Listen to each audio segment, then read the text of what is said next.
Welcome to another video. Hope everyone's doing alright and that. Welcome to the second part of the Messerschmitt build. If you watched part one, you'll have seen I got off to a bit of a flyer with this one. Everything went the way it should and that. All my equipment worked. The model went together great and that. It feels like a bit of a step up.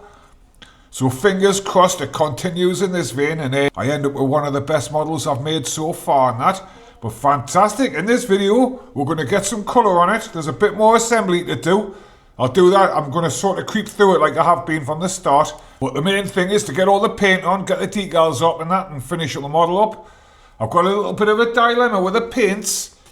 I haven't got the exact colours, so it's definitely going to look a little bit odd. I can sort of get the bottom bit with this light blue stuff. I'm going to lighten it up a little bit with the white. The same with like the front. I think that's just 50-50 this and white, and it'll produce that or near it. But the top and the camo bit and that, I've got a choice. I can either go with these ones, these Model A ones.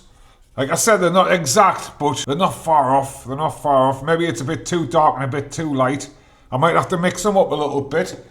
Or I've got these two humble ones. I've never put these through the airbrush before, so could be a little bit of an experiment for us. They're a little bit closer together in colour.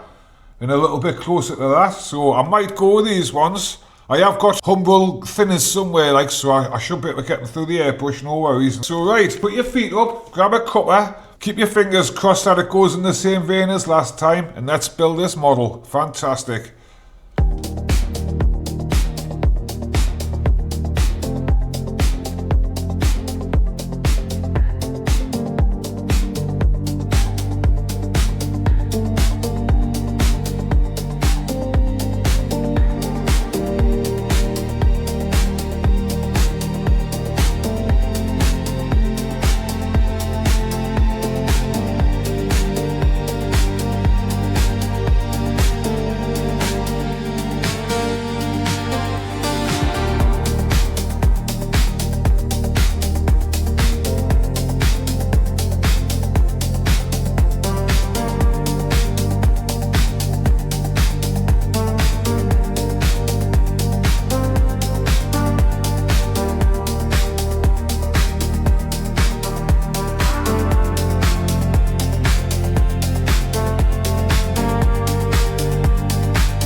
step I take, shadows close behind, voices whisper doubts, echo through my mind.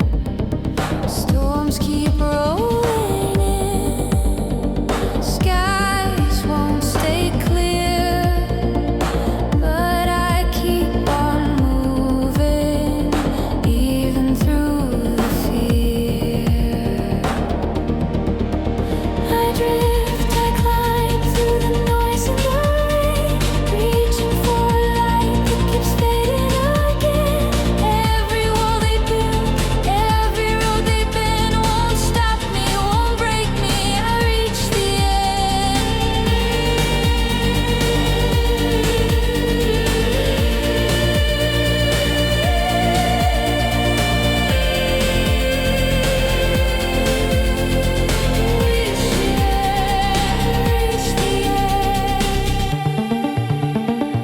hands try pulling me, dragging to the ground.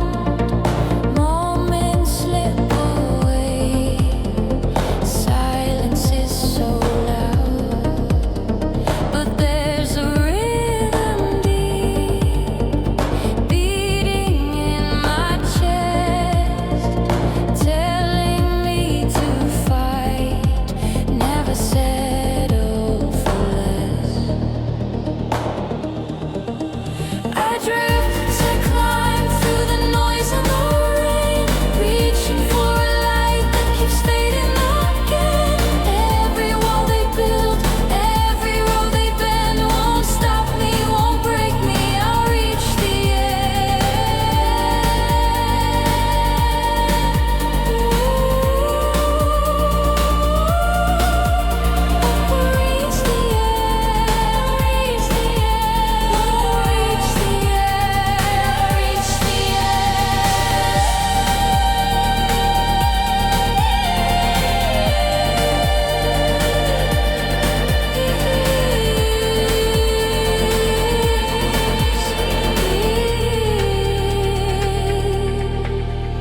I drift, I climb past the weight and the chains, through the winds that try to tear down my name.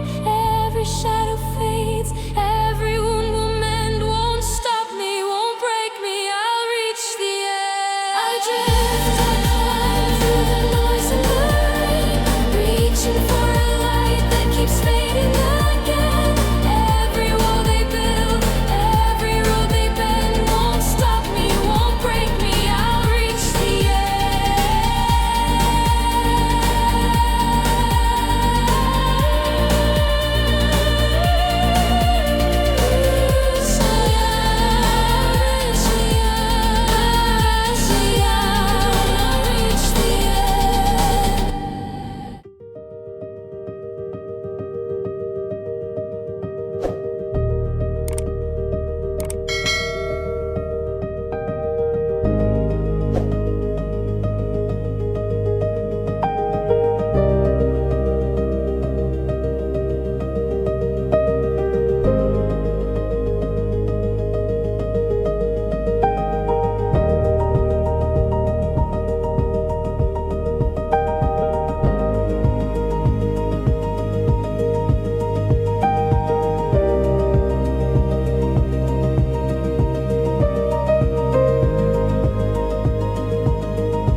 Right, I think I'm going to leave this one here.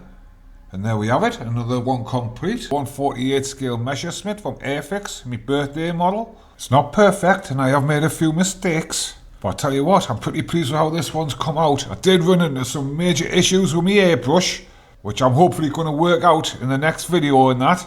And yeah, fantastic. But we'll have a little look around the plane. And like I say, I have made a couple of glaring mistakes. These white tips on the wings, they weren't meant to be white. They're meant to be camouflage and only white on the bottom. And the tail, that was meant to be this light blue colour. And I didn't really figure that out right until the end when I took that transfer on and I couldn't see it. I had a good go at the cockpit and the glass and that. That's come out better than normal. Like I say, it's not perfect, but I'll take it. I'll take it. I thought this engine cover was going to be glued on, like cocked up like that, but apparently not. You just have to have it separate. But I'll just leave it off like that. The decals were absolutely minute, absolutely minute. I struggled even with the glasses on, to be honest with you, but I got most of them. I think I lost 5 in total. But some of them, look at these along the bottom here. 2 of them just disappeared off the bench. 2 of these numbers here, there's numbers here. I'll try and zoom in. I'll get a photo close up because these are tiny. I think it goes 3, 4, 5, 6. I did have 7 and 8. I cut them, put them on the table, went to get them, and they disappeared. I've had a couple of things go missing on the table like that. It seems to just disappear into thin air. I lost this little aerial out the top. Cut it about that because I wanted to put a bit of string between them. But I might use a bit of cocktail stick or something and fashion one up. I tried my best with a pilot. He wouldn't fit in when it was all glued together and that. I think I had to cut his legs off to get him in and that. I think that's what my mate Darren said, but we won't be doing that because I spent ages painting them up. But I've just stuck them on the wing for now and that. He looks alright. But overall, considering the amount of trouble I had with the airbrush, the painting has come out fantastic. The lines are sharper and that. So I'm definitely improving, definitely improving. Like I say, most of these decals, even the tiny ones I got on, it was just the absolute minute ones. And some of them just disappeared into thin air. But yeah, fantastic. So right, let's find a spot in the cabinet. We'll talk about the next video and we'll bring this one in. Fantastic. Right, I found a spot on the top shelf alongside the boats and the helicopter. The Porsche's gone down where the rest of the cars live on the second shelf and that. And yeah, fantastic. Next time I'm going to be building something a little bit easier because I want to have a run out with a new airbrush I've been getting. I boiled my problems down in this video to me knacking the nozzle up. I've gone a little bit too heavy-handed when I've been cleaning it and that, and I've sprayed all the bottom of the nozzle apart. It was never going to work, but I got online for a replacement nozzle from them, and it worked out at £14 per nozzle, £8 for the nozzle, £6 for postage, and I think I'm going to be busting a lot more of them while I'm learning to use these airbrushes and that. So I've opted to go for another Fenger airbrush. I have got one come with me compressor. It's absolutely fantastic, but it won't spray out primers and that. It's just too small. But this one was a high flow one, a 0.5 nozzle and that. Hopefully I can get the primers and the varnishes through with it. And yeah, fantastic. But the model we're going to be making is this thing, a Marine Spitfire. Like I say, it's a pretty simple model. I built the Red Arrow a few months ago. It's up on the shelf there and that, and yeah, fantastic. But I've been keeping this model in reserve for when I need to try something like this out and that, because I think it's perfect. So if you like the video, hit likes, hit subscribes, do all the YouTubey stuff for us and that, and I'll see you next time. Ta-da.